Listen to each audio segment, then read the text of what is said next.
Director, you accused a dead man of a crime of illegally selling in the back seat a weapon. Would I hear that correctly? Respectfully, what I did was talked about the public search warrant affidavit that was filed and proved by the judge. I understand, but you're standing by your search warrant. You're standing by the fact that in the search warrant, you're alleging that he had committed a crime. Is that correct? Chairman, respectfully, I was making the point that a federal magistrate... No, you're not being respectful. Answer the question. The question is, did you allege that he had committed a felony, a crime, in your affidavit? The judge did find that. Okay.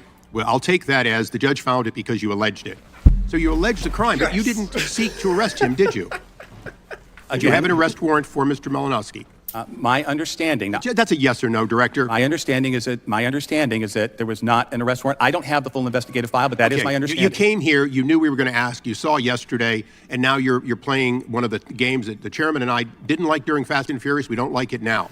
If you want to be back here again, because you can't seem to know what you should know, what Mrs. Malinowski deserves to know, if some group of 10 carloads of people showed up and kicked in a door in the dark of night and somebody came and shot at them, we wouldn't be talking about somebody getting shot in the toe. We'd be talking exclusively about a planned murder of somebody who may or may not be armed, but who had every right to have weapons in their home, an expectation they had weapons in their home, an expectation that they might use it.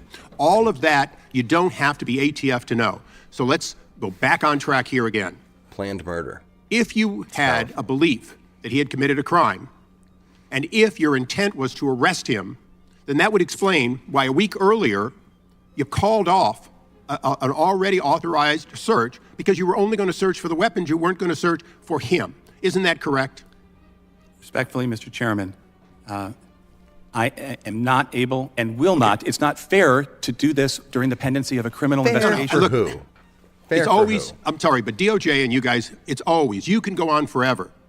Hunter Biden's over. Why didn't you do a no-knock on him at his home with the vice president? To be clear, this isn't our investigation. We in the Little Rock Police asked an outside investigation be conducted by the Arkansas State Police. It's their investigation. The district attorney is going to review that. And I hope they appropriately find that in spite of qualified immunity, that you blew it badly enough that, in fact, criminal charges should be considered. I hope they just find whatever the truth is. What is the penalty for the crime alleged on the affidavit for selling a weapon not as a licensed dealer? What's the penalty? Oh, my Lord. Mr. Chairman, I believe it's a 10-year felony, and there are two different crimes. It might be a 5-year and a 10-year felony. Okay. I want to get back to you to make sure that there's a series of statutes that run all in a row there. I want to make sure I'm not mixing up the statutes. 5 years or it's 10 years.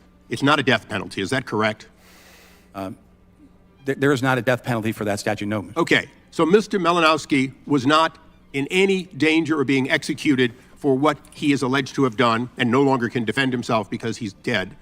But he was killed doing what any normal citizen does when people enter their home in the dark of night and they don't know who they are. If you had body cameras, maybe Mrs. Malinowski didn't hear right. Maybe you said police and identified yourself. Maybe he said, I don't care, and maybe he fired the shots. I don't believe that, and I don't think you do either. I believe he had every real belief that he was defending his wife and family.